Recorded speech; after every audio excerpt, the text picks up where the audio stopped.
Santa Springs trauma is 3 E's. So we've got the events, the experience of the events, and also the effect. And that's what we're going to look at now.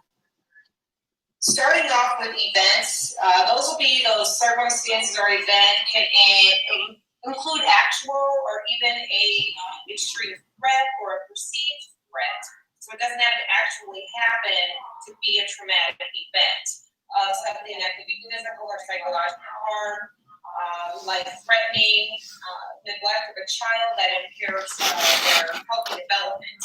And life-threatening neglect that really does that. I'm going with a typo, I repeat it. These events and circumstances, they sometimes can occur in isolation or repeatedly over time. So if there is the neglect, that could be a repetitive behavior, abuse could be repetitive behavior, different things like that could be repetitive or it could be a personal event. The DSM says that all conditions classified as trauma or stress-related disorder include exposure to a traumatic event. You're fine. So when we're looking at the different types of trauma, we can go on and on with this list. These are just some of what we typically see and look at. So of course, physical or sexual abuse, that abandonment and neglect, and death and loss of a loved one. Today, when you hear Melanie talk and we're co-presenter about treatment and end-of-life care, and then also the presenter prior to myself with loss of a child through miscarriages, abortion, etc. Really, that is a huge trauma. And some of those areas, I think, not everyone stops to consider that a miscarriage would be a traumatic event. And so I'm very encouraged to hear all of the efforts and work that's being done in that area. Life-threatening illnesses in a caregiver. So that would tie into, recently I lost a friend that I was pretty close to and got diagnosed with cancer when her daughter was in early elementary school and her daughter is now a senior in high school. And the trauma of watching her mom battle that illness for over 10 years and eventually lose her to that is going to be a journey that will definitely affect this young lady. So that is unique in some people's experience. I'm not going to read all of these to you. Most of you are really well versed in a lot of that. I do want to highlight that in looking at trauma, just like with medical trauma, there's acute trauma, chronic trauma, and also complex trauma. So, the acute would be maybe a single stressful or dangerous event. Chronic trauma would be that repetitive or prolonged exposure to that, and complex could be exposure from multiple traumatic events. Moving on, looking at experience, one thing that is definitely unique to trauma is the individual experience, how they look at these events or internalize them to determine whether it's traumatic or not. A particular event may not be experienced as traumatic for one individual, but would be for another. So, for example, if you're working in the world of child welfare and there is a home that children have been removed and there's 4 children, all 4 of them can have their own unique look at and experience on what that was to live in that abusive environment, as well as the outcomes for them and what happens in their world. They look at how they need that very different. Or even something like a car accident. There could be that same family in a car accident where 1 out of the 4 children could really have that be a traumatic experience for them, and others may just be an acute experience that shook them up a little bit and they move on. So that really is an individual thing. And so how that individual labels or assigns meaning to any of that and their disruption will really contribute to whether it's a traumatic experience or not, but also what level. If it's acute or if it's more. And there are some factors that really do play into how they experience this.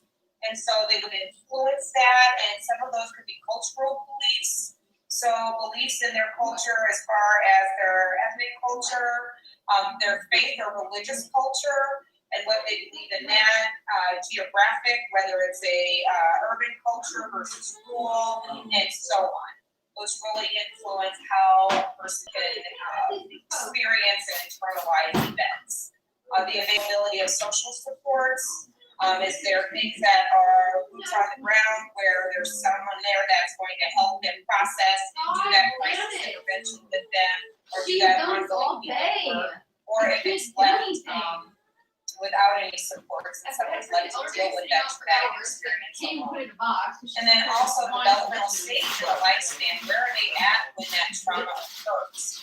As we'll get into here in a short bit, it's a lot more impactful in development in terms of if it happens early and how their body and brain develop versus if it happens at a later stage.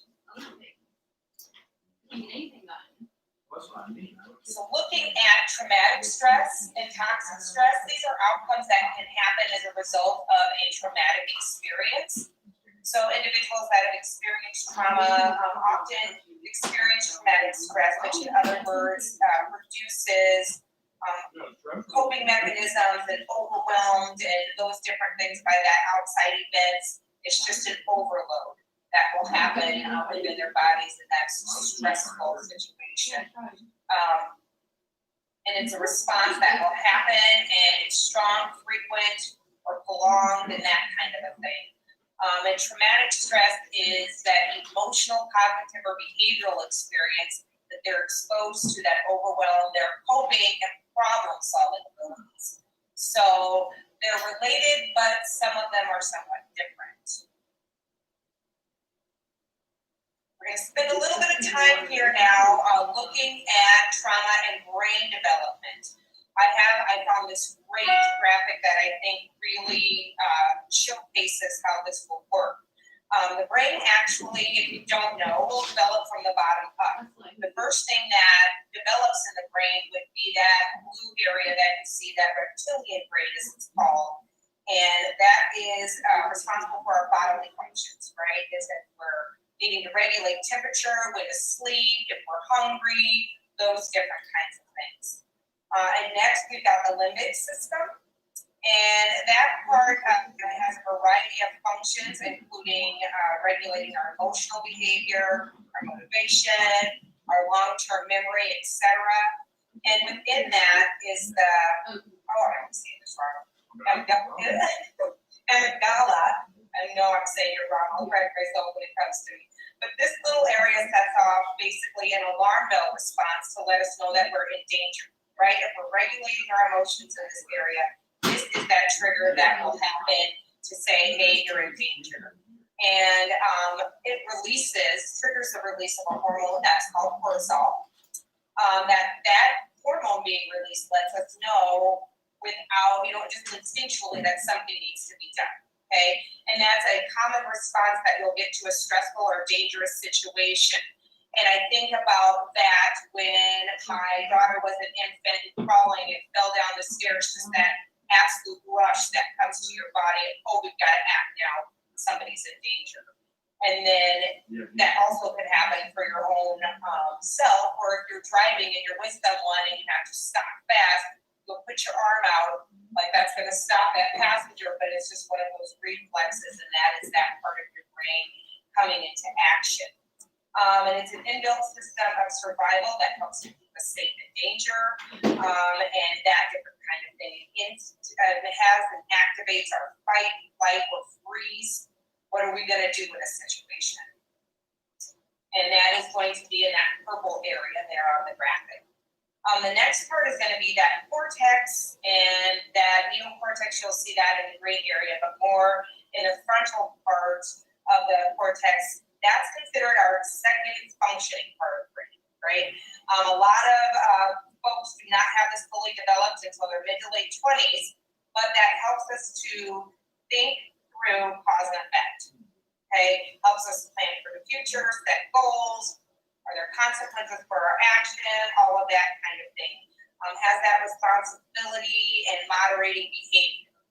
So why I set the stage for all of that when I'm talking about trauma, And toxic stress and traumatic stress is, as you can see, in typical development on the left-hand side, that survival is first, and then each stage builds upon, and we wind up being able to have those reasonings and et cetera. But what happens in a stress response, a normal healthy person can navigate through that. But in cases of a child is under a stressful situation or is under trauma, they might develop an understanding that the world is not safe. So you see the bigger on the survival, where there's more of their brain is aimed at towards in their outlook on life is how do I stay safe, how do I survive? And they're in a state of hypervigilance. So that part in that limbic system is firing off that alarm bell that things are not safe.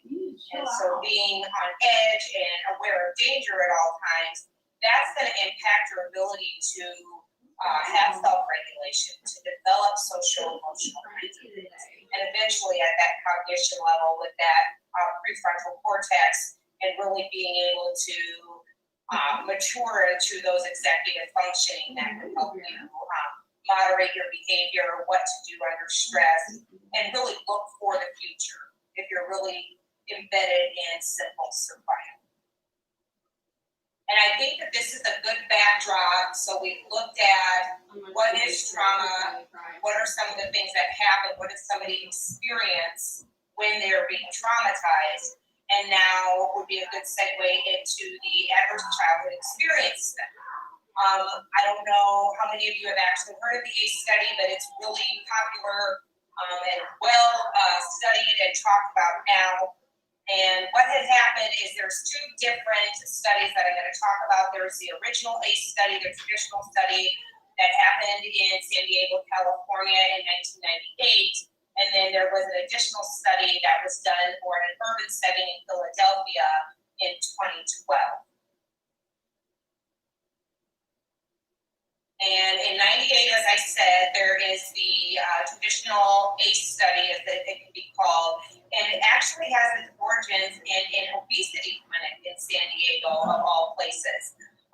The doctor that ran that clinic had really experienced some frustration with a lot of folks dropping out, even in the midst of success with that. And as he was looking into that issue and studying that issue, he connected with another doctor that had been looking at depression and hopelessness and how that affects coronary heart disease. So long story short, they partnered up with the CDC, and this Kaiser Permanente is an insurance company that allowed them access to a group of 17,000 individuals to take this adverse childhood experience survey.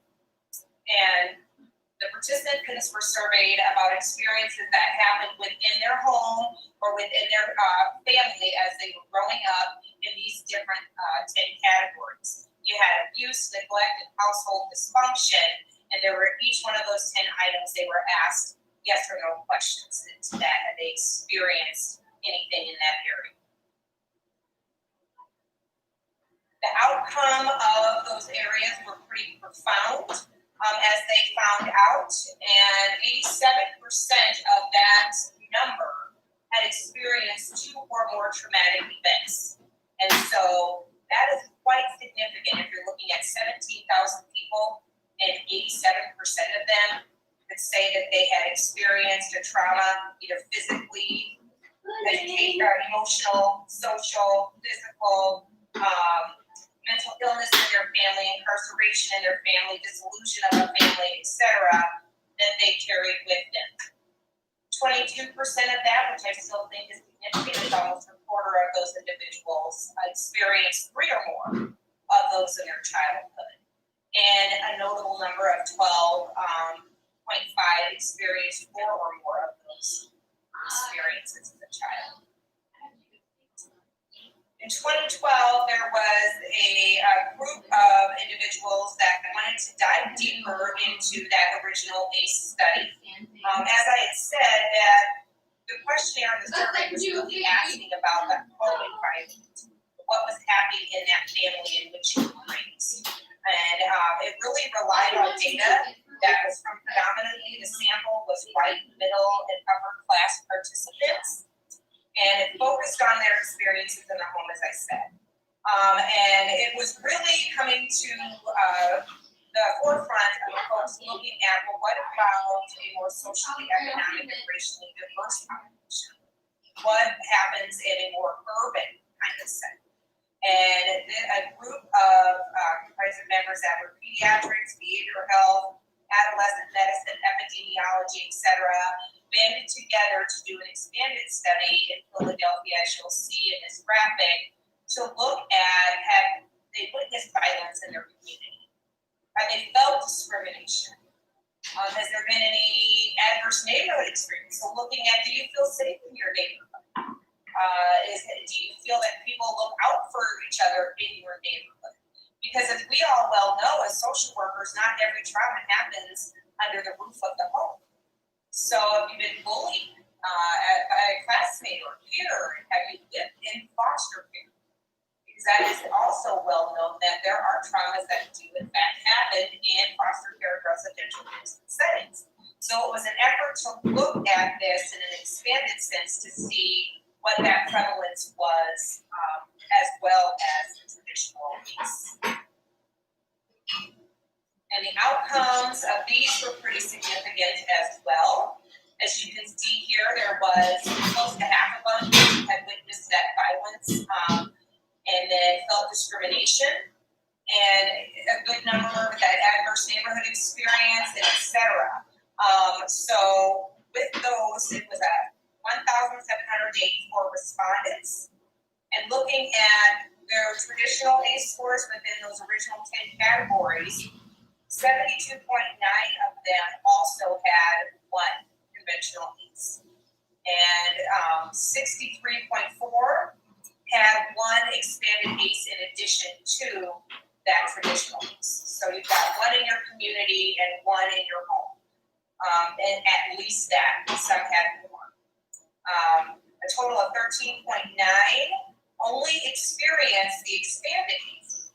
And if you think about that, 13.9 isn't the largest number, but that really may go unnoticed if it was just to do screening in the traditional ACE screening model. To go with that there's a decent percentage of people that their trauma may have gone unrecognized and unnoticed because of that. And as we approach trauma and trauma-informed work, I think it's important, in this graphic lays it out great, that on the surface we may see that adverse childhood experiences in that traditional sense on that top part of the tree. But the roots of what some of the stage that is set for these things to occur, or some of the underlying that we may not see, are those areas in which that Philadelphia study really knew. Is there poverty, discrimination, community disruption, poor quality and low, poor affordability housing and that kind of thing, and that low socioeconomic status and the challenges that poverty actually presents to folks is something that's embedded as well, but it's not always seen as readily as some of those things, say, as sexual abuse or physical abuse or neglect or a divorce in the life.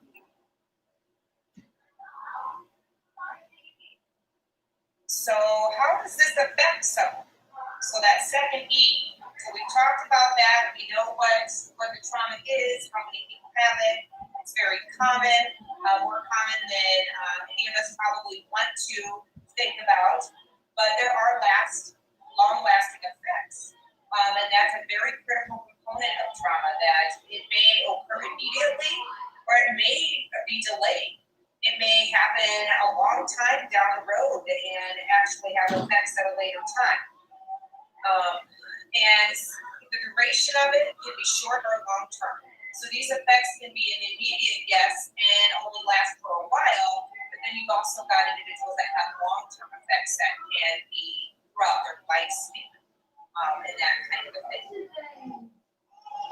These effects may really include and come in good at roadblocks for folks. It really can inhibit their ability to cope with stress, trust and benefit from relationships, control express emotions, all of those different kinds of things. So the individual may not recognize the connection between the dramatic effect and these events They may not realize that something that had happened in their home.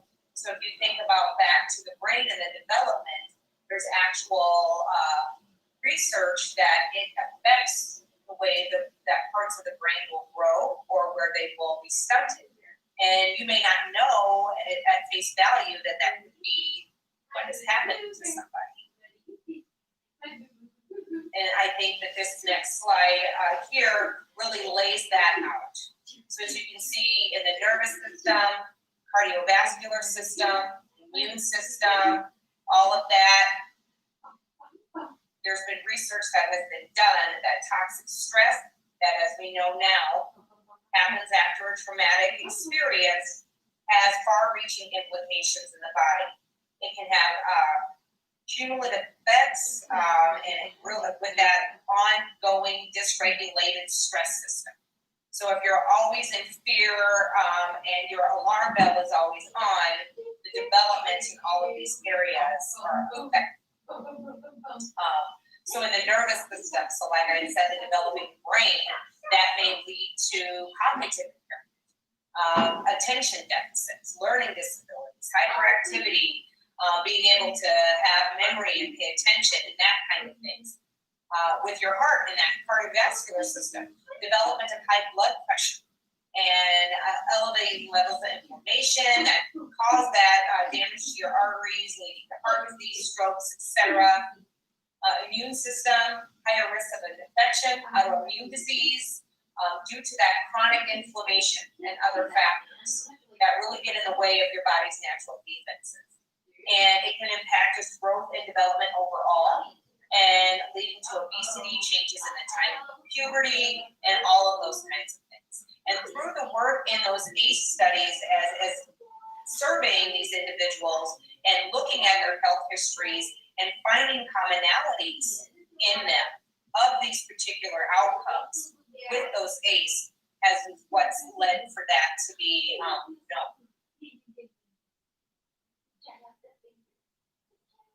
So this is a continuum of what can happen as far as the ACE effects throughout the lifespan. And as you can see here, with it culminating in an early death, as it said, God created us and intended us to live life to live.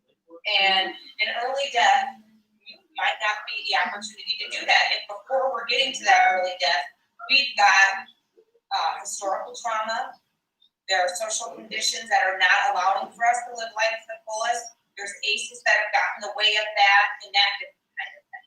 I think that those are things that we as social workers, when we're coming into working with folks that are traumatized, to be mindful of that, that this has occurred and has happened. Now, traditionally, even up to a couple of years ago, this pyramid only ever represented from that dark green adverse childhood experiences. That is where the base was at.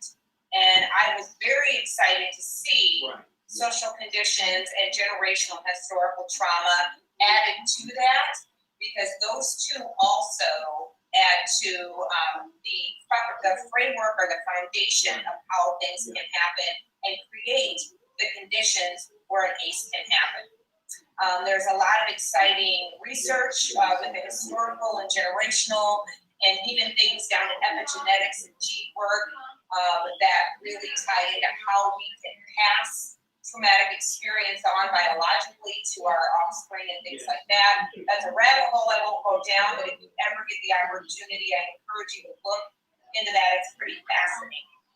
So as you can see here, after that ACE, there's that disrupted neurodevelopment that we're talking about. That disruption in how my neurology is going to develop and function moving forward. Then there's also the social, emotional, cognitive, adoption of health versus behavior, ultimately resulting in disease, disability, and social problems, and resulting in early death. I am going to spend a little bit of time camping on the lighter green areas of the social, emotional, cognitive, high-risk behavior, and disease, disability, and social problems, because oftentimes that is where social work will intersect with an individual or a family. These types of issues precipitate some sort of interaction with social worker where we will insert and engage with an individual or a family. So when we're looking at the social, emotional, and cognitive impairments that can happen, when trauma is associated, there's a failure of those, protection, and in a child type situation, that has a profound and far-reaching effects on their ability to attach. Those who experience trauma, their relationships can be characterized with having struggles knowing where boundaries are, respecting boundaries. There's distrust and suspicion and that kind of thing with relationships. They will often, as a result of that, socially isolate, have difficulty relating and empathizing with others, which can cause problems in relationships on all levels, from employment to family and friends, romantically, and the like. Those who have experienced ACE also have impairments, with mood regulation.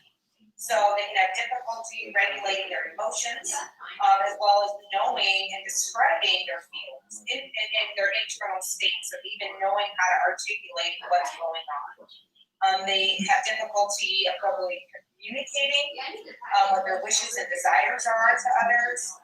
They tend to have limited coping skills, or can excessively worry and have an outlook of just hopelessness about situations, as well as being very sensitive to stress. And again, with their alarm system being stuck on high so often, any trigger that they might have that may be reminiscent of any of that trauma, whether it is something that is another trauma or a perceived trauma by them, it's going to be hard for them to regulate that. When you're looking at self-concept, that they can experience a lack of a predictable sense of self. They suffer from disturbances with their body image, low self-esteem, a lot of shame and guilt as a result of the trauma. They might sometimes have that feeling of detachment or depersonalization, so disassociation can be happening. And again, that too can happen withdrawal from the outside world. And so that tends to be an issue that you can see with some of these experiences or trauma. Behavioral control, we see that often in a lot of different ways in the world of social work. Folks that have been traumatized really can demonstrate poor impulse control. So especially if it's happened in the childhood level and there's that trauma, their ability to even not only demonstrate it, but also learn how to do that impulse control or master their impulses and not have behaviors that are aggressive and that kind of thing. Just really learn how to behave in a way that isn't detrimental can be a struggle. So there are self-destructive behaviors that you'll see, and aggression against others, but also aggression against self, so self-harming kinds of things. And again, I will continue to remind you that the limbic system is primed and it's staying alert. So they can be stuck in that high and have a hard time reading social cues or avoid situations that they may perceive as stressful. So in the avoidance that you might see in someone wanting to come to a grief group or someone going to a meeting of some sort or be a part of a social event that could be really helpful in their healing, could shy away from that because they could see that as a stressful situation. They can experience sleep disturbances, eating disorders, and all of those kinds of things. Their fight, flight, and freeze can be triggered at any time and in a way that if they're receiving some sort of stress or some sort of threat, and they can assess that situation as something different. So I can see, remembering back to when I worked in the school system and making home visits, just my presence could evoke a response in a parent that may have had negative interactions with the system or may have been removed from their home. And just the fact of knowing that I was a social worker, they automatically equated that with, okay, they're here to take my kids away. And so that response from them was heightened, and their behavior mimicked that, being standoffish and aggressive, and some of those different kinds of things. Exposure to trauma can often also have cognitive impacts. It can result in having problems focusing or completing tasks, difficulty planning or anticipating what's coming next, because especially if it's in a complex trauma or chronic trauma situation when their focus has just been basically on how do I survive, and try to minimize the amount of damage that can happen to me. Planning for the future or next steps may not be something that is going to come to the forefront of their mind. Maybe a leap for them to be able to do that. And some will demonstrate difficulties learning and even development of language, or struggling with transitions or working with others or different things like that. So that again, as children, yes, in the school situation and with peers that can cause issues, but in the world of the adults, that could have implications for employment problems, and keeping and seeking gainful employment and things of that nature. And then problems with development, as we can see with everything that was just listed, it can just trauma can disrupt the overall development. It can interfere with mastery of any age-appropriate tasks, and even things like gross motor skills, fine motor skills, some delayed skills in that kind of area can all happen with trauma. So how do individuals cope? What do they do? How do they live with or deal with trauma? And there are a lot of individuals that 65% of alcoholism and 50% of drug use can be attributed to ACE. That is one of the things that has been found out and published by the CDC. Individuals that are living with that, especially if their trauma goes unaddressed or untreated, they will often engage in high-risk behavior. And here are some common types of high-risk behavior. Those sexual behaviors, they can have indiscriminate attachments, being very promiscuous, having multiple partners, that kind of thing. And when there are some folks where they see the isolation and they're on the bottom as a problem, and why would isolating be a problem? Well, as we know in social work, it can have unaddressed emotional or physical issues or possible lack of caring for self or family members. It creates some very big issues and some very big circumstances that are pretty tough if there is nobody that is aware of what is happening because of the isolation. We see the alteration in eating patterns, so it can be a variety of different eating disorders, and also that physical, just overall health with that. Self-injury and suicidality is also something that can happen as a way for people to try to cope. Then you'll also see those aggressive or externalizing behaviors. And folks going and engaging in holistic behaviors or very aggressive outbursts with folks. It can be physical, but then also just the way that their presence is in aggression too, just really externalizing all of the rage that they have in themselves. And so all of these outburst behaviors, and if you look at this list, how many different agencies or therapeutic approaches or practices, etc., will even specialize in one of these areas.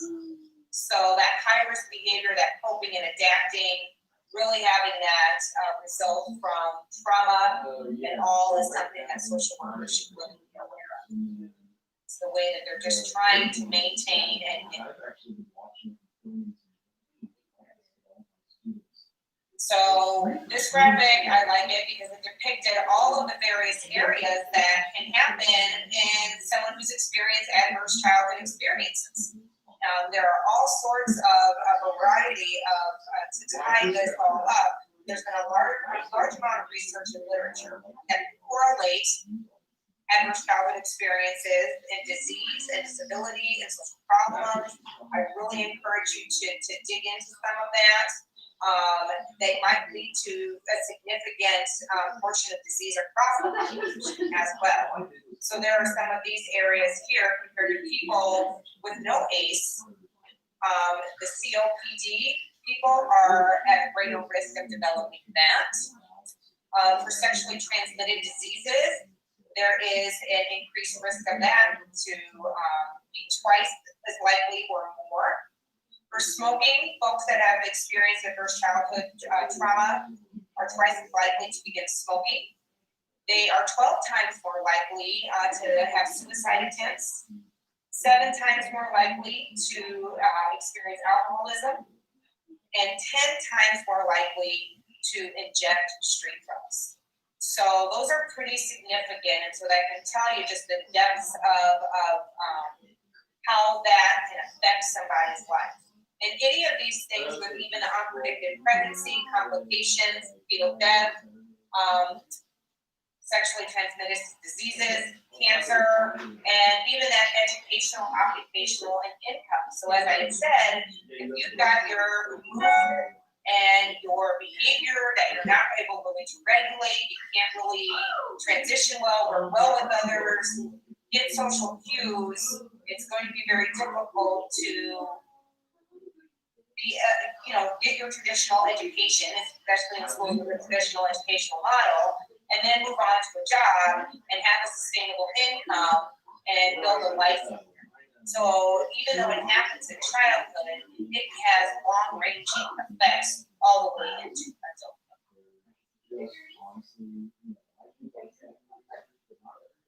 So what's next? We have looked at what trauma is, how some of the effects that we can get from trauma, what some of the events could be.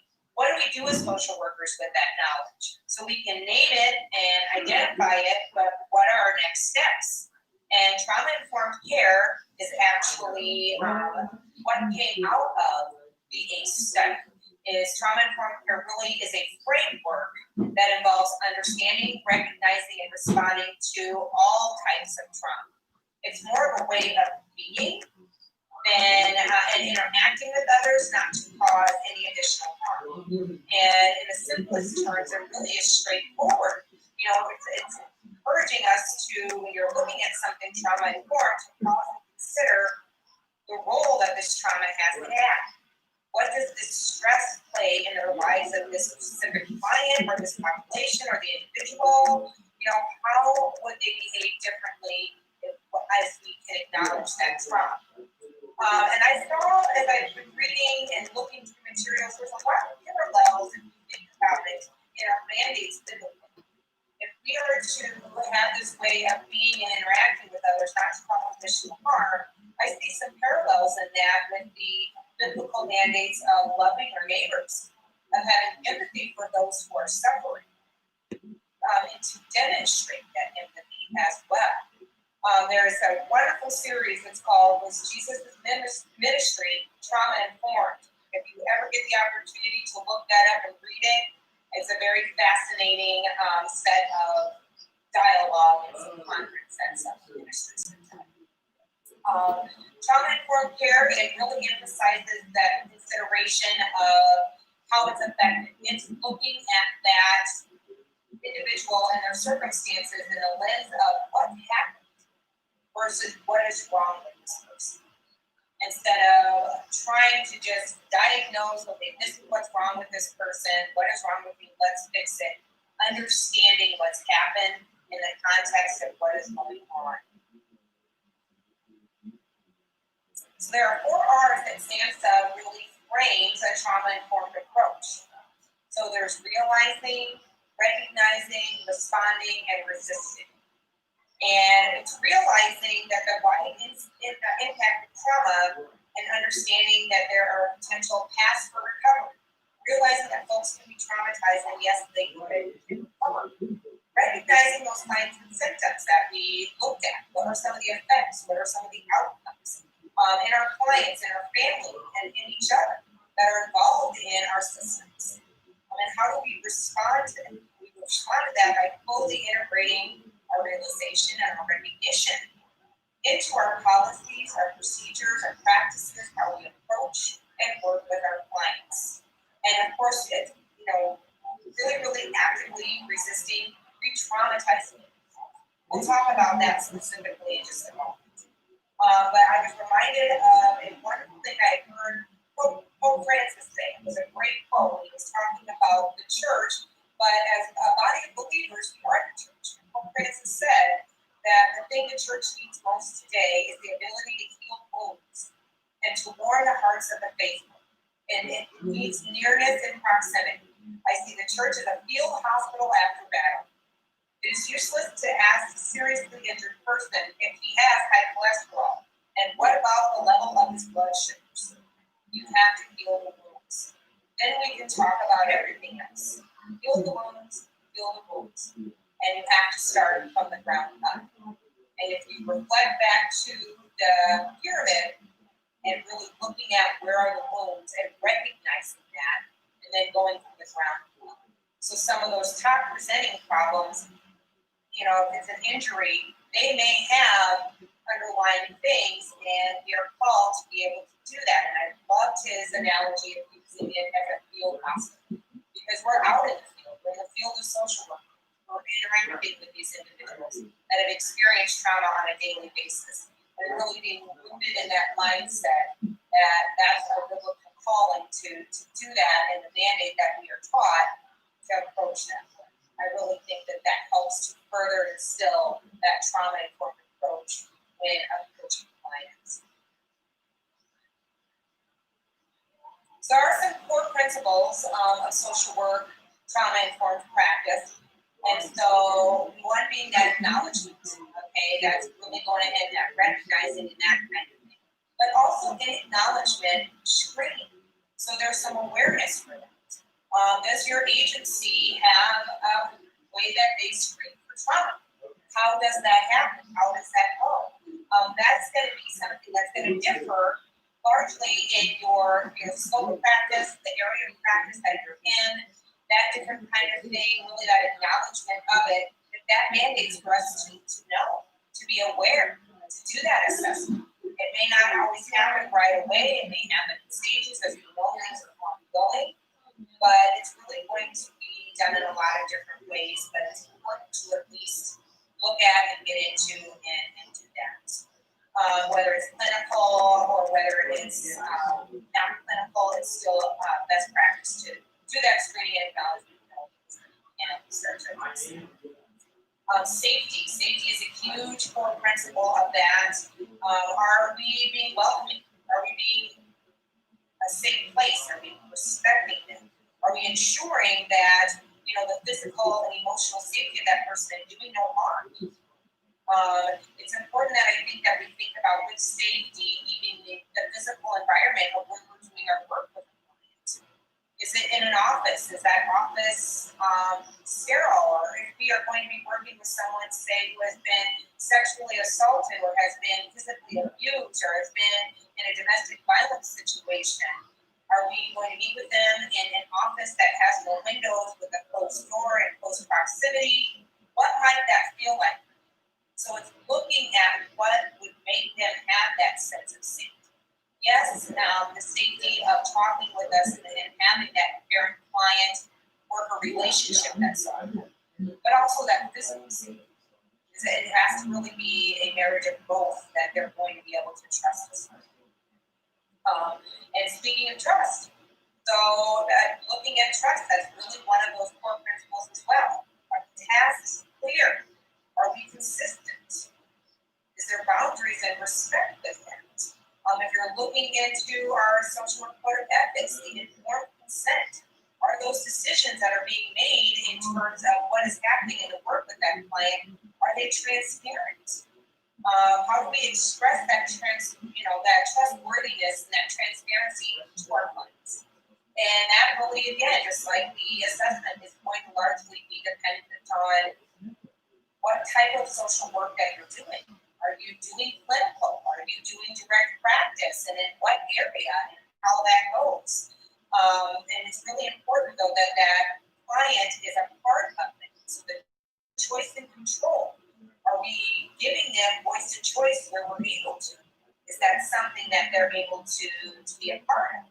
and having clear messages about what their rights and their responsibilities are in the work that they're going to be doing with them. And of course, having compassion. As some of you know, that compassion is a huge principle as well in the Christian faith. In Ephesians, it's talking about it in chapter 4, verse 2, be kind and compassionate to one another. So there is another biblical teaching and mandate of how we are to approach one another, and really that falls right into line with this work of trauma practice. Are we being compassionate with our clients? In the social work values, we can look into that as well as the human relationship. Is there true partnering? Are we sharing in the decision making? Think about how you do that in your practice. Because even if we have a mandated client, are there areas where there can be voice of choice? Are there areas that they are going to feel as if they're a part of that collaborative effort of being passionate? And then maximizing that collaboration through our trust, through working with them in partnership, through having compassion, a true collaborative effort can be formed. And if you think about a lot of the trauma and a lot of the events that folks will go through, have they really had a part to play in that trauma? And what has happened to them, what the results are, it's largely out of their hands. So it's very beneficial in the healing work, and then the work we're doing with them, for them to be a collaborator. And goes back to that tried and true strengths-based perspective that our profession is really doing. It gives our clients a sense of empowerment. It's building on what their strengths are.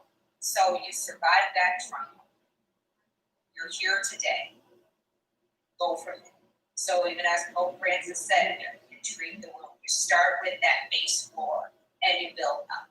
And you do that in that collaborative effort with the client. So trauma-informed social work, really the paradigm fits very well with our values. If you think about our person and situation, our work that is around vulnerable populations, and targets of social injustice, etc., we really have been doing trauma-informed work, but really putting it in that framework of the core principles and some of those guidelines to help us focus it on that specifically, I think is a good and easy kind of transition for some. It's a policy and practice that's based on what we know from the prevalence of trauma and how it affects people. We know that it is prevalent, and we know what the effects are. So now our policies and our practice and what we do and how we do it is reflective of that knowledge. It's really the various clients in a large variety of settings that is going to look different. If we were together face to face, I would even call to have some of you folks give some examples from the work that you're in on the different types of trauma and some of the effects that you've seen in basic communities, and look at how we can look at that through a trauma-informed lens. Drawing attention to what we know about our systems perspective, right? And incorporating our holistic, biopsychosocial, all of those things on human beings, all of those informing what we're doing. How are we approaching? How are we empowering and collaborating and working with clients? And understanding the prevalence and also our risk triggers and symptoms.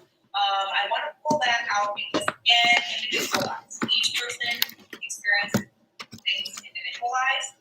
So as we're working with someone and we're looking at it from the what's wrong with you to maybe what happened, what may have happened to trigger response? What may have happened for these symptoms that are happening to that person? So working with our person and environment, really approaching folks in that way.